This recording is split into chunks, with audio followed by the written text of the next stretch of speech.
Thanks for joining me for this course, and welcome to day one of the course or lesson one. You can take these in any amount of time that you want. So today I wanted to talk about the question that I get most often when I'm talking to people who are new to Bitcoin. Almost all of them want to know, how does Bitcoin have value? Why is it worth anything? So that's what we're going to cover in lesson one today. So why is Bitcoin worth anything? And I think the best way to answer this is to ask why money, any sort of money, has value. And there's three main reasons I believe that money or things that are exchanged for money or for other goods and services have value or are worth something. And then there's some subsections of those that we'll get into as well. But first of all, money has value because people believe it do. I think that's the simplest answer. People believe that money has a way to transfer value from one person to another. They believe it works, right? And they're willing to use it. And we'll get into some of those reasons why people feel that way, why they have that trust, and why they're willing to use it.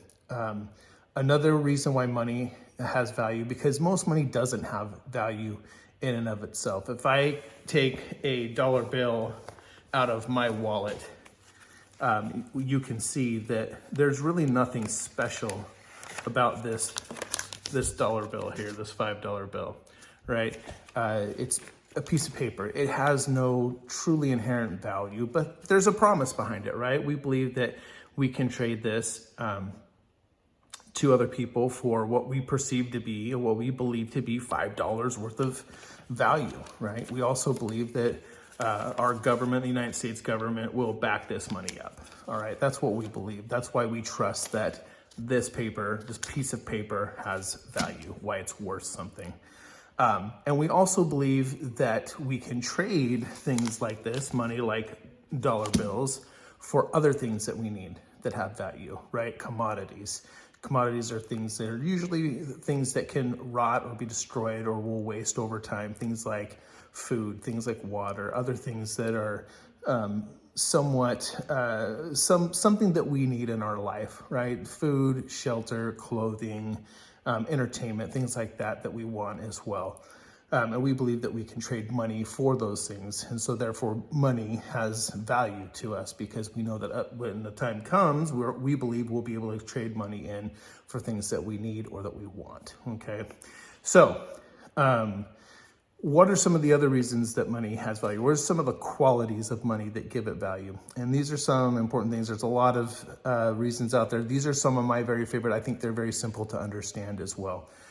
First of all, money is what's called a store of value. And a store of value means that over time, it will keep its value, all right? So again, going back to a dollar bill, over time and with inflation, this dollar bill will not keep its value as good as, say, a piece of gold. A piece of gold will keep its value far longer and far better, infinitely, as far as we know throughout human history. Gold has been worth, when you look at studies, that it's been worth very similar to what it's worth today. It can buy a similar amount of things today as it could 5,000 years ago, or as old as the records we have. At least from the times of the Romans, we can see that there's very similar values.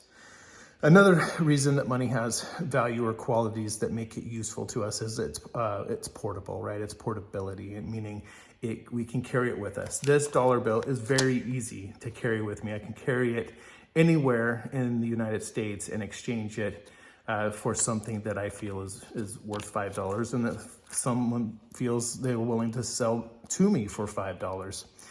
So it's portable, it's easy to take with me, right? Easy to carry. It's acceptable, okay? That's another good thing about these dollars. I can go anywhere in the United States and trade these $5 for $5 worth of food, $5 worth of entertainment, $5 worth of whatever I want to use it on.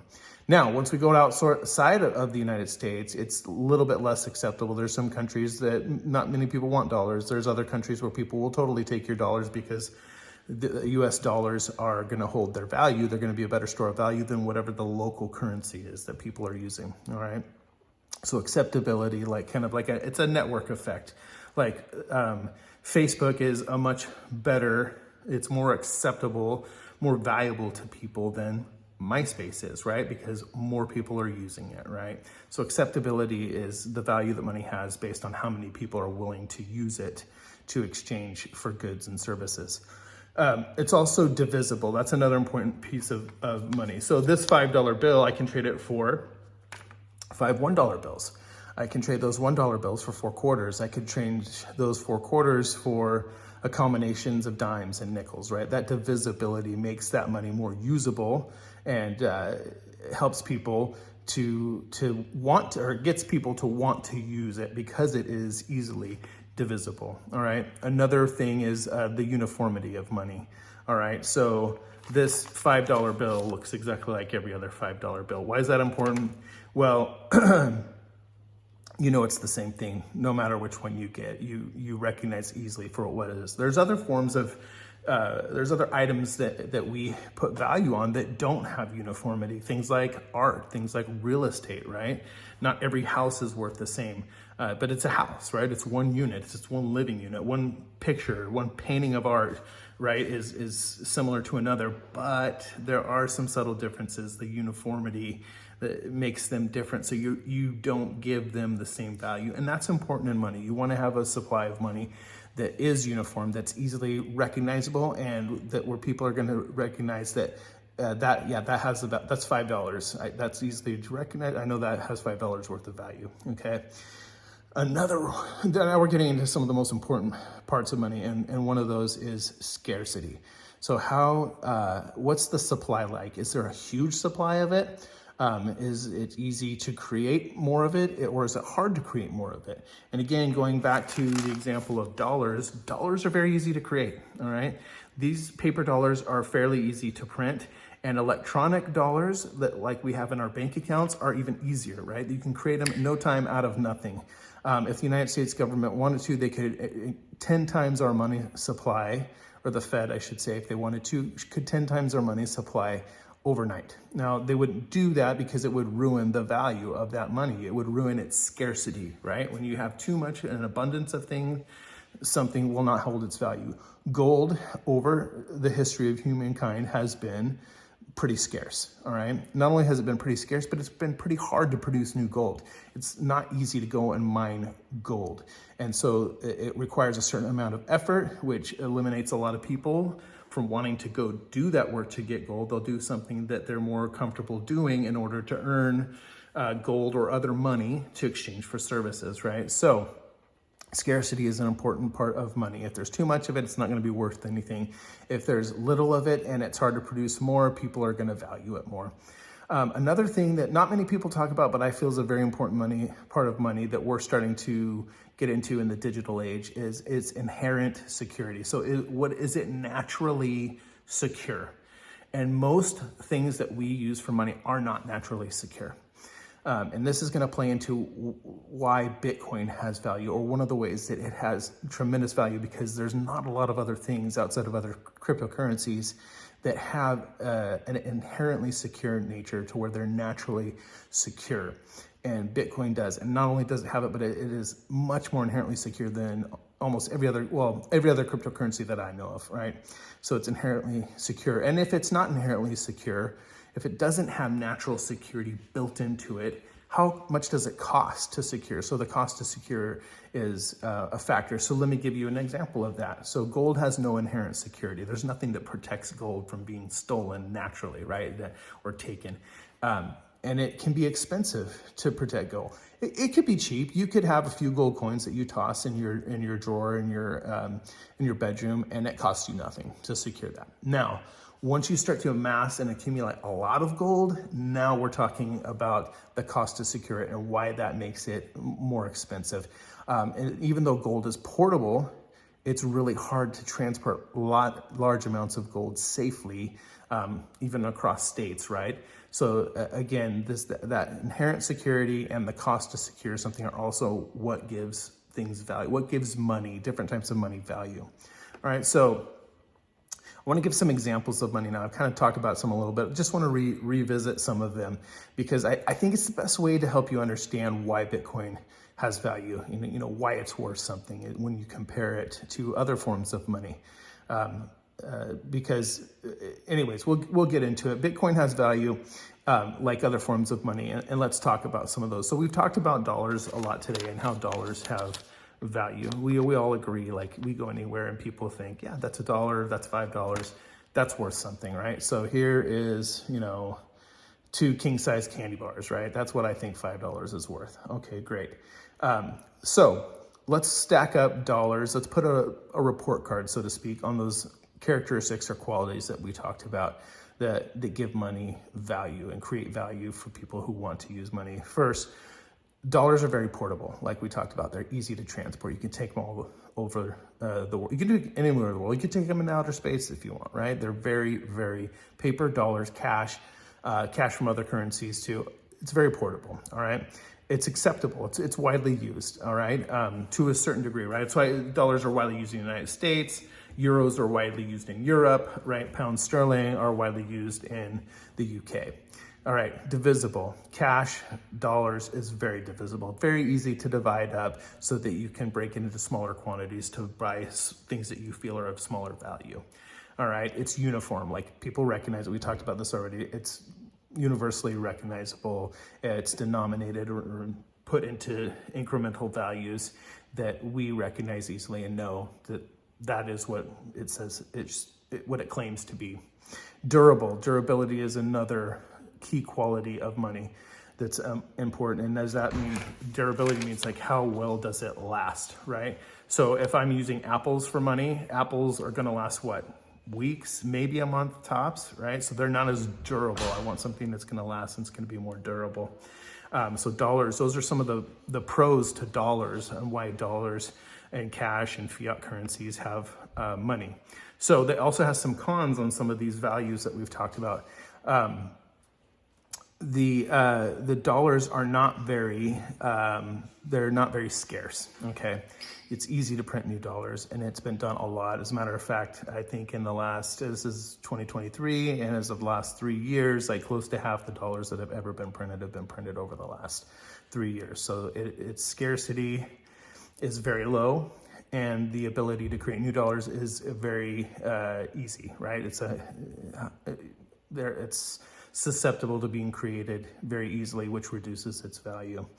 Okay, so now let's talk about another form of money, gold. Okay, gold has been one of the best forms of money across human history. And because it has all these characteristics where dollars may have portability, uniformity, accessibility, but they're lacking inherent security, they're lacking scarcity, they're lacking store of value, which was another one we didn't cover, but store of value. Dollars don't keep their value well over time. They keep their value over time well compared to other currencies. They've done very well there, but compared to commodities, compared to stocks, compared to the things that we buy with money, those things have increased in value against dollars because dollars have been inflated. The supply has been increased, thereby lowering the value of those dollars and costing more dollars to buy goods and services as a result. But gold has a good portability, medium portability in some cases. If I'm transporting a small amount of gold, it's very easy to do that. I can put a couple gold coins in my pocket. I can travel almost around the world. There's some countries that probably won't let you in with gold, but it's fairly easy. It's fairly portable. Now, when you get into higher amounts of gold, it's very unportable. It gets very hard and costly and dangerous even to transport gold. Acceptability, gold is very good for acceptability. People recognize gold again all over the world and are willing to trade in gold. Divisibility, this is where it's a little bit moderate to low. Yes, it's very divisible. Gold actually has some natural qualities that make it easy to divide and maintain itself, but for the average person to divide it into the right amounts for the right things, it makes it a little bit more difficult. It's definitely, I think everybody watching this, you guys know that it's easier to divide up dollars than it is to gold to pay for smaller amounts of things with smaller value. Uniformity. Gold has great uniformity. It's extremely uniform. It doesn't break down. It doesn't decay. It maintains its natural structure very well. It's very durable. Store of value, it's very good. Over time, like I said, they have records of what things cost, like bushels of grain, things like that from the Roman era, and they're fairly similar to what we're paying today in terms of ounces or grams of gold. It's pretty impressive. So gold has been a very good store of value over time and over space, right? Scarcity, very good. Again, it's not easy to produce new gold. It does fluctuate, but really compared to the supply, its current supply, it usually fluctuates between 1% to 2% new growth or new supply of gold every year. Sometimes I think it's been higher than that, but the periods where it's been higher, between 2% to 3%, are very rare over the course of history. So it's not very easy to produce new gold, which keeps the scarcity high and which keeps its value high, and makes it into a good store of value as well.